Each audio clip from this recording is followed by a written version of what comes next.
On vient rencontrer Alessandra, Jean-Philippe et Buddy, il faut le dire. On est chez Calex, c'est sympathique comme ça, comme quoi on peut marier le droit et le bonheur. Ça se peut. Bonjour à vous deux, à vous trois. Ça va Bonjour. bien? Bonjour. Merci d'accepter l'invitation à Histoire de succès, puis merci de nous recevoir.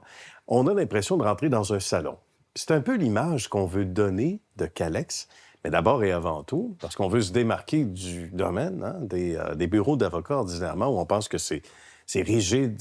Oui, il y a de la rigueur, un n'empêche pas l'autre, mais il y a quand même une souplesse dans le confort, évidemment, dans toutes les sphères probablement du service avec la clientèle. On va y revenir tantôt. Mais d'abord et avant tout, j'aime ça, moi, je m'intéresse au parcours des gens. On va commencer, si tu le veux bien, Jean-Philippe, avec Alessandra. Comment on commence la carrière? Comment on décide de travailler et d'opter pour ce métier-là en particulier? Qu'est-ce qui t'a attiré dans ce secteur-là?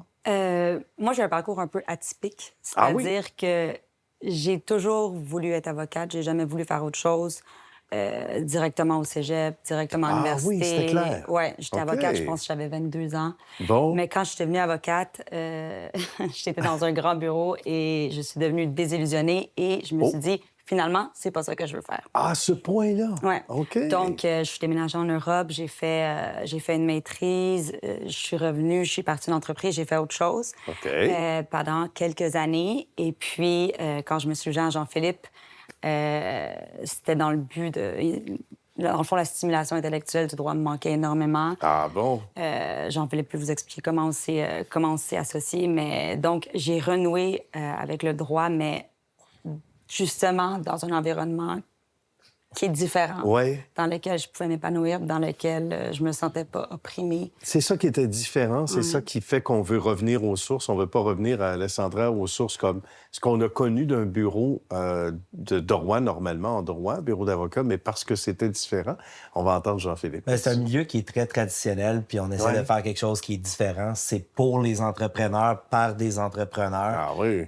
Puis on a bâti une équipe aussi qui sont axés par les mêmes valeurs d'excellence. On fait la même chose que dans les grands bureaux, mais on le fait à notre image, avec notre signature Calex. Puis c'est ce qui fait en sorte qu'on est rendu où on est rendu aujourd'hui. Bien. Ça a l'air à plaire à Buddy. Il a l'air tout à fait à l'aise. C'est notre mascotte officielle. Il est super beau. Mais merci, c'est... Et ça, c'est un ça ange. aide. C'est une forme de zoothérapie, puis c'est un milieu où on en a besoin.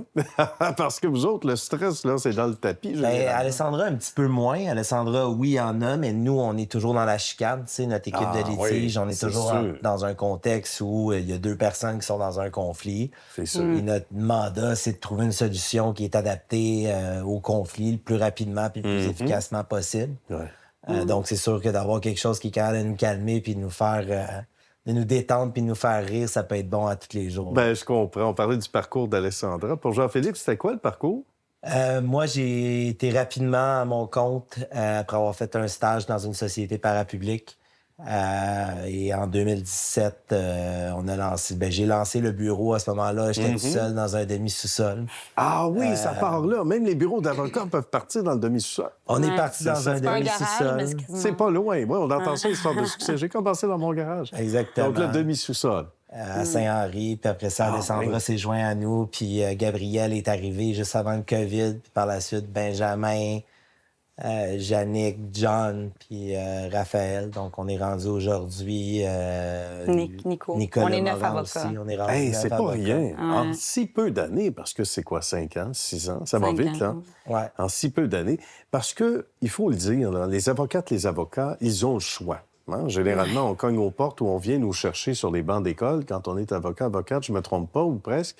Qu'est-ce qui fait que les avocats sont attirés ici? Ben, je pense que c'est un modèle qui est axé beaucoup sur la qualité de vie des avocats. Puis, il y a différents types de culture. C'est une culture de pression. Ce qui nous différencie, je pense, des grands cabinets, c'est qu'on essaie de garder la qualité de vie puis le bonheur des avocats au cœur de nos décisions. La journée qu'un client a une vraie urgence, on va être là pour le client, même s'il faut qu'on ne dorme pas pendant 4 jours, on va être là. Mais souvent, malheureusement, dans notre société, il y a des urgences qui sont créées. Fausses urgences. Oui, de fausses urgences, c'est vrai. Je pense que qu'est-ce qui nous différencie ici, c'est d'être capable d'identifier quand c'est une vraie urgence, puis quand c'est quelque chose qui peut être géré selon un calendrier plus réaliste.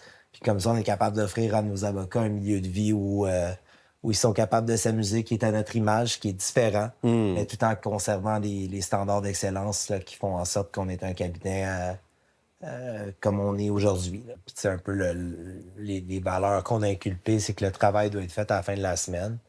Mais si tu veux rentrer à 10 heures le soir, 10 heures le soir, travailler toute la nuit, c'est pas le meilleur exemple, là, mais c'est possible. C'est possible. Puis, on évalue, on n'a pas d'objectif d'heures facturables, puis on tente vraiment d'avoir de responsabiliser nos ressources, dans le fond. Ouais. On cultive un sentiment d'appartenance. OK. C'est littéralement ça qu'on c'est a fait. important. Puis je pense qu'on a réussi. Et on parlait de l'équipe, à quel point c'est important.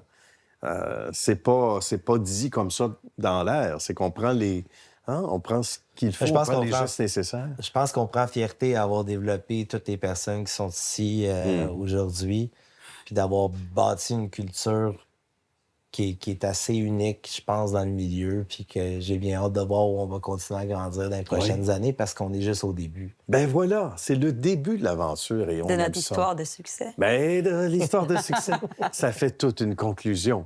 Et c'est Alessandra qui a eu le mot juste. Ben, merci à vous deux, Alessandra et Jean-Philippe. C'était un bonheur. Merci, Buddy. Merci beaucoup. Il s'est rendu compte de rien. Il est au pays des rêves, des pitous. Hein? Merci infiniment. Merci. À la prochaine.